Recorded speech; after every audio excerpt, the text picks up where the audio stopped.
Chenpeng Ling belongs to Taiwan's Tayal people, whose century-old culture had all but disappeared. Here, where Taiwan meets the Pacific, is the homeland of the Tayal. In and around the village of Jinyu, Chen is fighting to protect her indigenous heritage. Sometimes I feel I'm too persistent, like a cockroach that refuses to die.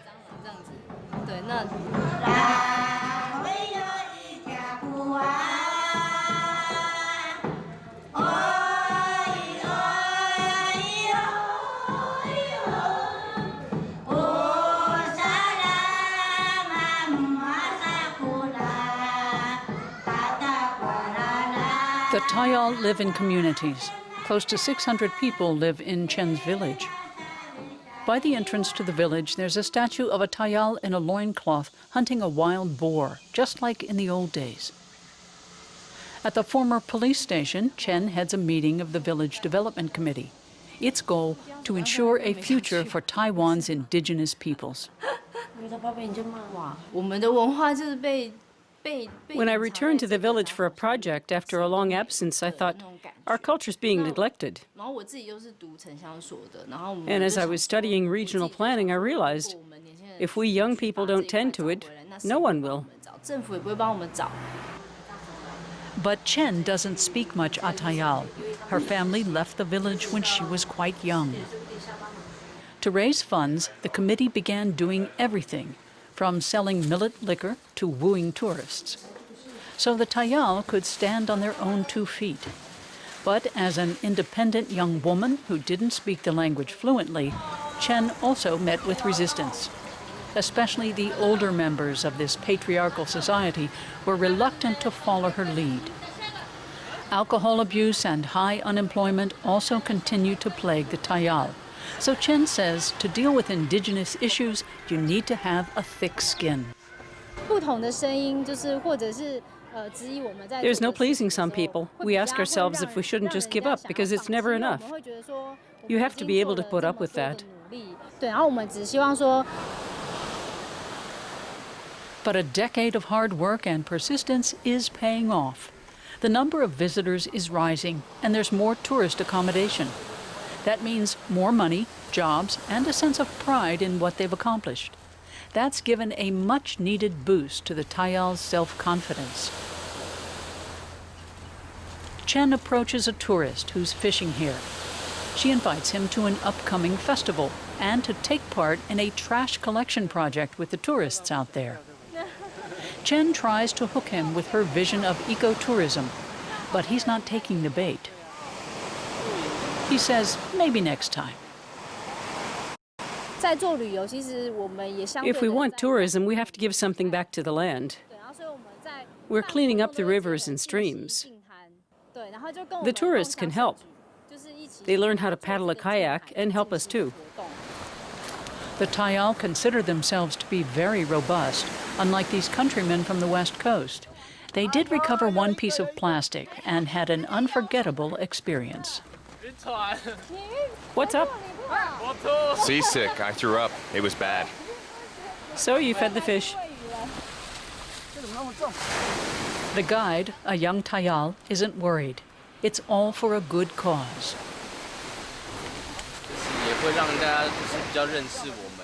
Afterwards, people always tell others how nice it is here.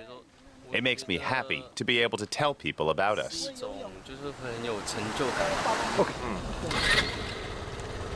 Around 90,000 Tayal live in Taiwan. Chen wants to introduce these guests to a few of them at the Indigenous Peoples Festival, upset stomach or not.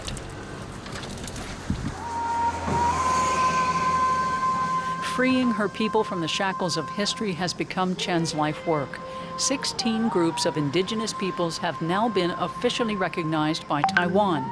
This followed centuries of cultural oppression by Western colonial powers, Chinese settlers, Japanese occupiers, and from 1949 onward by the Taiwanese government. In 2016, Taiwan's President Tsai Ing-wen officially apologized to the indigenous population for this mistreatment.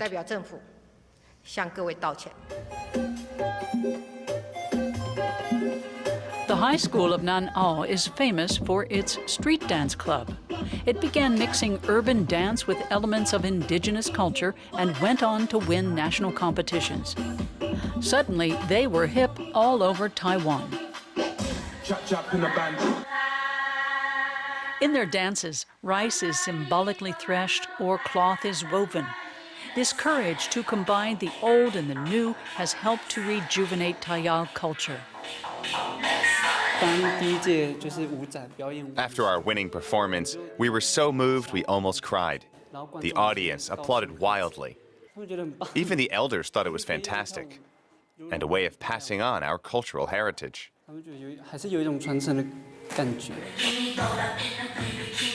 Mike's 14-year-old sister Mimi is attending the daily training sessions for the first time. She likes to dance and is proud of her indigenous heritage. It's very nice that it includes traditional movements. That way the dances have even more meaning for the Tayal.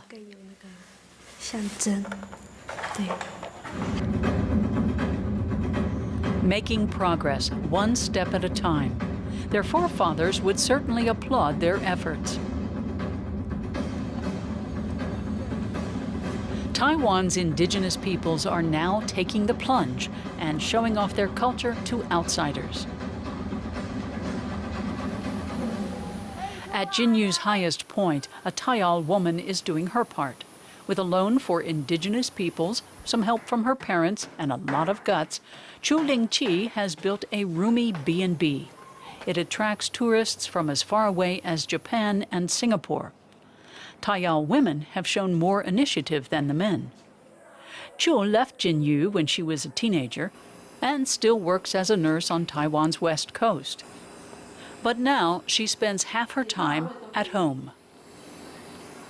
When I visited our old tribal land 3 years ago, I sensed this connection. It was astonishing. Even though I'd been away for so long and was almost completely assimilated, I'm still a Tayal.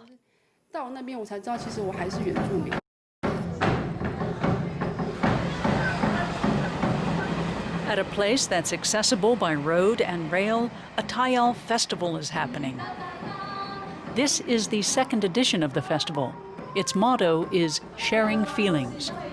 But first, Chen Pengling and the Village Development Committee sort the trash that tourists have collected on the beach. Politicians will attend the party later on. Taiwan is now committed to recognizing its cultural diversity in contrast to neighboring China. The tribal leaders show off their hunting trophies, pray and sing in Atayal, and serve the guests millet liquor.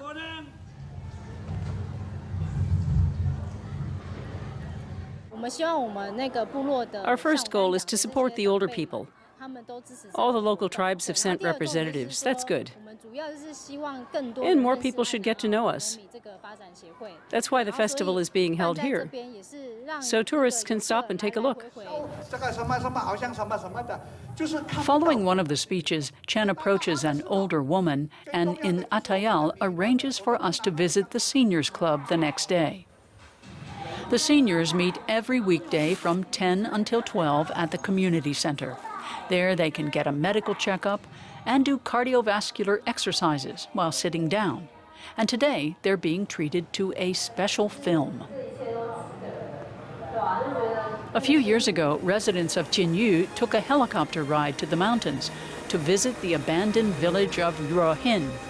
In 1957, its residents were forcibly resettled to Jinyu. Some of these people hadn't seen their old home village in decades.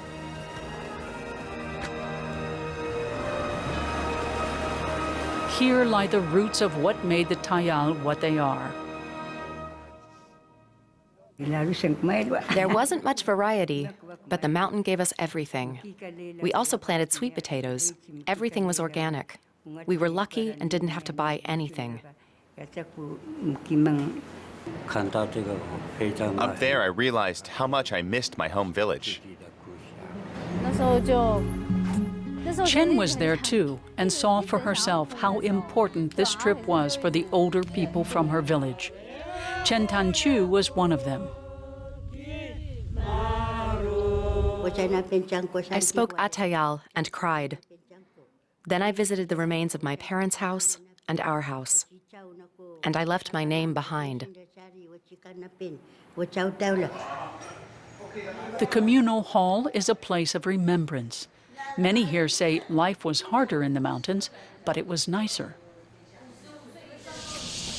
On Jinyu's main street, retiree Uming pursues his hobby, looking after the model village. He repairs it when the children have broken something. The settlement symbolizes the old mountain village of Ryohin. It's their former homeland, in miniature. Back then, people were more helpful. It was a farming community. Today, there's so much competition, already in school, and people compare the cars and houses they've bought.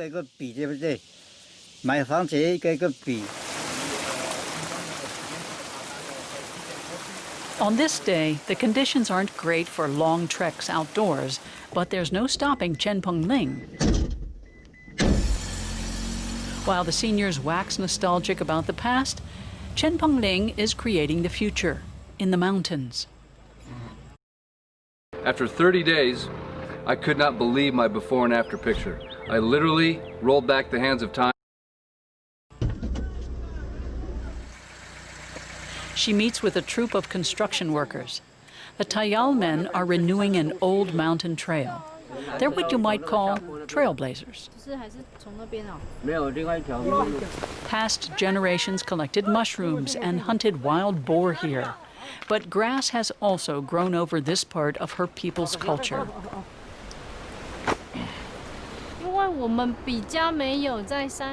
We young people have little experience with the mountains, so we hope that children can go into the woods again. Otherwise, we only return to our distant tribal lands every 1 or 2 years. That's why a trail around our village would be very nice. It's pouring rain, but Chen doesn't let that stop her. She knows that sun follows rain, and that there will be brighter days ahead for Taiwan's indigenous peoples.